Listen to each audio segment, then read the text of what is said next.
Pour moi, on voit trois tendances pour les jeux vidéo en 2025. Le premier, c'est le comeback des jeux narratifs. On voit certains jeux fortement narratifs revenir en force. Selon moi, c'est lié au fait que les jeux narratifs sont maintenant accompagnés d'un gameplay assez fort. On perd cet effet de « je ne fais que lire ou que écouter » et il y a plus d'interactivité mise en avant. Les gens sont aussi intéressés par des nouveaux discours et des nouvelles histoires. Ces jeux ont tendance à être plus viraux chez les milieux progressistes ou LGBT, car ils apportent aussi un point de vue social ou politique assez neuf.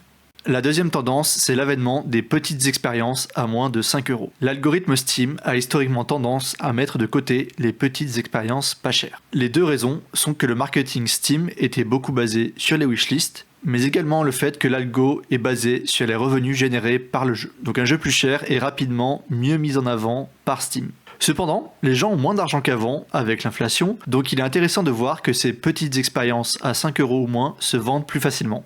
En effet, parfois les gens veulent juste passer une soirée sympa sur un petit jeu à moins de 5€.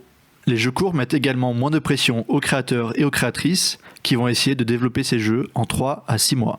La troisième tendance, c'est les AAA qui galèrent. En effet, les gens ont moins d'argent à cause de l'inflation, donc toute grosse dépense est passée au crible. Mettre 60€ dans un jeu n'est plus anodin et il faut que le jeu mérite clairement son prix. Les joueurs sont donc peu tolérants avec des jeux buggés, mal écrits, trop génériques et qui en plus coûtent cher. Alors dis-moi en commentaire, c'est quoi pour toi les tendances du jeu vidéo pour 2025 ?